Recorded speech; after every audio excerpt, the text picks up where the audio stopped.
Moussa entra dans l'enceinte du pouvoir. Face à lui, un empire bâti sur la peur, le mensonge et l'adoration d'un homme.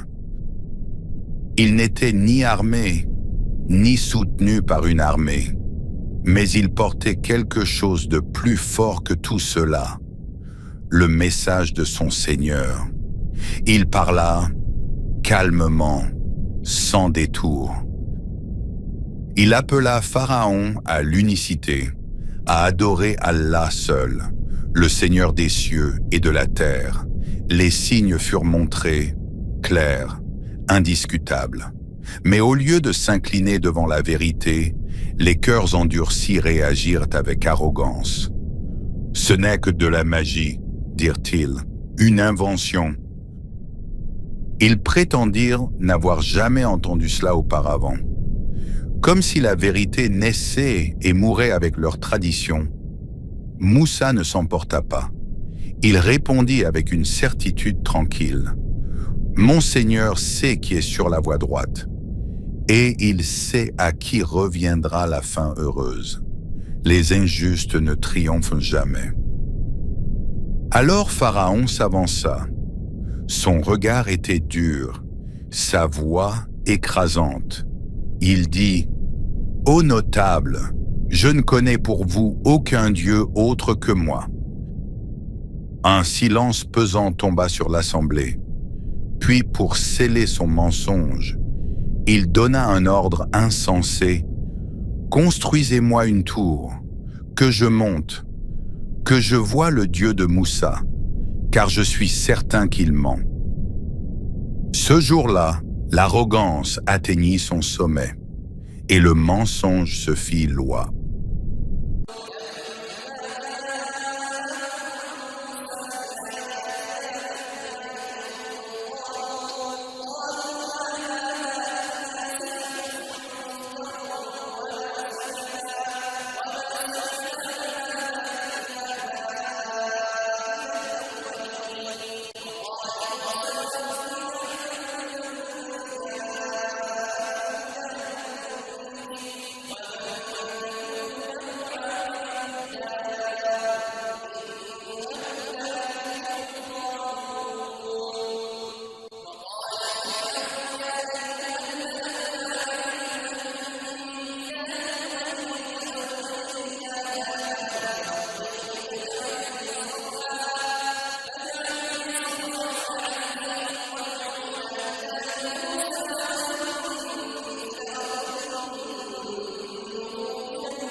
Pharaon avait vu les signes. Ils étaient clairs, évidents, impossibles à nier. Mais son cœur ne céda pas. Au lieu de s'incliner devant la vérité, il la retourna contre son porteur. Il accusa Moussa. « Tu veux nous chasser de notre terre, tu veux prendre notre royaume, tu veux nous tromper par ta magie. » Ces mots furent calculés. Il savait où frapper. La terre natale, la peur de perdre ce que l'on possède. Et la foule écouta. Alors Pharaon lança un défi. « Si ce que tu apportes est vrai, nous t'opposerons ce que nous avons de plus puissant. Fixons un rendez-vous, un jour que nul n'oubliera. » Moussa répondit sans hésiter, « Que ce soit le jour de la fête, quand les gens seront rassemblés, quand la lumière du matin révélera toutes choses. » Pharaon se retira, mais ce n'était pas un recul, c'était une préparation. Il envoya des messagers dans toutes les villes. Il convoqua les maîtres de la tromperie, les experts du mensonge, ceux qui faisaient croire à l'illusion. Et bientôt, les places se remplirent, les regards se tournèrent, et l'Égypte entière retint son souffle. وَلَقَدْ أَرَيْنَاهُ آيَاتِنَا كُلَّهَا فَكَذَّبَ وَأَبَى قال أجئتنا لتخرجنا من أرضنا بسحرك يا موسى فلنأتينك بسحر مثله فاجعل بيننا وبينك موعدا لا نخلفه نحن ولا أنت مكانا سوى قال موعدكم يوم الزينة وأن يحشر الناس ضحى فتولى فرعون فجمع كيده ثم أتى. Le jour de la fête était arrivé. Toute l'Égypte retenait son souffle. Ils étaient venus de partout, les maîtres de l'illusion, les virtuoses de la tromperie, ceux en qui Pharaon avait placé son dernier espoir, des milliers de magiciens rassemblés sous l'autorité du tyran. Le peuple observait, non pour suivre la vérité, mais pour suivre le vainqueur. Les magiciens s'avancèrent, confiants. Ils demandèrent leur récompense. Pharaon leur promit l'honneur, la proximité, la faveur. Puis ils se tournèrent vers Moussa. « Soit tu lances en premier, soit nous lançons. » Moussa répondit calmement. « Lancez ce que vous avez à lancer. » Alors l'illusion envahit la place. Les cordes se mirent à onduler. Les bâtons semblèrent s'animer. Les regards furent trompés. Les cœurs, terrifiés. Même Moussa ressentit une crainte intérieure. Mais la parole divine le rassura.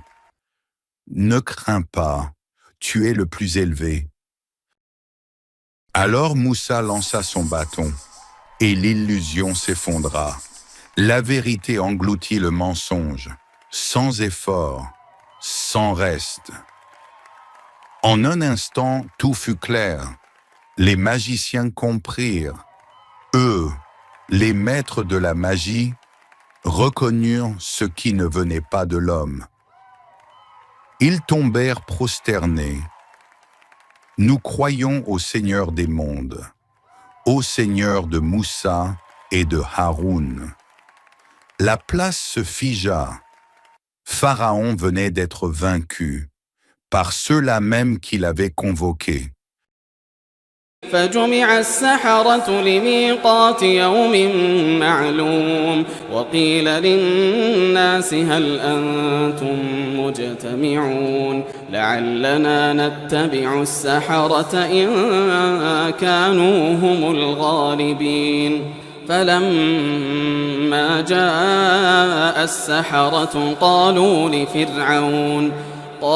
لفرعون أئن لنا لأجرا إن كنا نحن الغالبين قال نعم وإنكم إذا لمن المقربين قال لهم موسى ألقوا ما أنتم ملقون فألقوا حبالهم وعصيهم وقالوا بعزة فرعون إنا لنحن الغالبون فألقى موسى عصاه فإذا هي تلقف ما يأفكون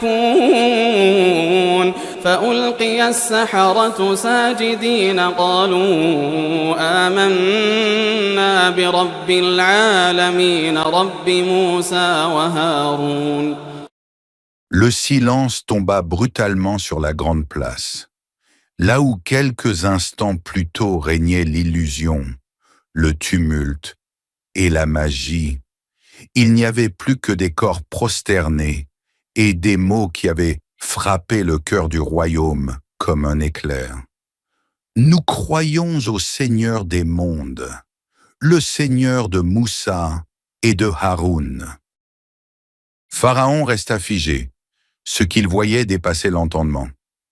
Ceux qu'il avait convoqués pour écraser Moussa, ceux qu'il avait honorés, promis, glorifiés, venaient de se soumettre, non pas à lui, mais à Allah.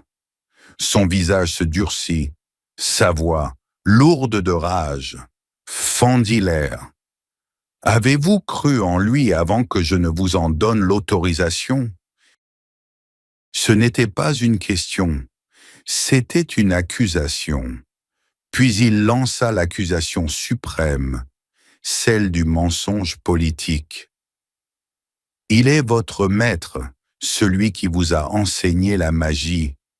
C'est une ruse que vous avez tramée dans la ville pour en chasser ses habitants. » Mais la foule avait vu, les notables avaient vu, et Pharaon savait, au fond de lui, que ce mensonge ne trompait plus que ceux qui voulaient l'être. Alors le tyran passa à ce qu'il connaissait le mieux, la terreur. Sa voix devint tranchante. « Je vous ferai couper les mains et les pieds en alternance, et je vous ferai tous crucifier. » C'était la violence brute, la loi du pouvoir nu, le dernier argument de celui qui n'a plus de preuves. Mais les sorciers ne reculèrent pas, ils ne crièrent pas, ils ne supplièrent pas. Ils dirent, avec une paix que nul n'avait jamais entendue sur cette place, « Il n'y a aucun mal, nous retournerons vers notre Seigneur. Nous espérons qu'il nous pardonnera nos fautes, pour avoir été les premiers à croire. » À cet instant, Pharaon comprit, il pouvait briser des corps, mais il venait de perdre quelque chose de bien plus dangereux pour son règne. Des cœurs libérés. Sa colère n'était plus seulement celle d'un roi, c'était la peur d'un homme dont l'autorité venait de trembler.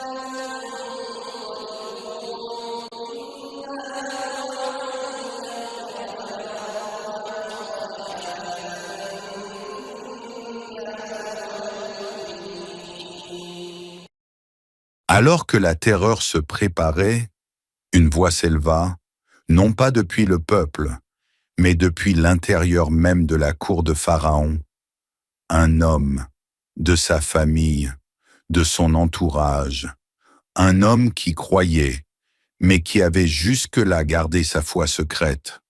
Et cette voix allait, pour la première fois, défier le tyran par la parole.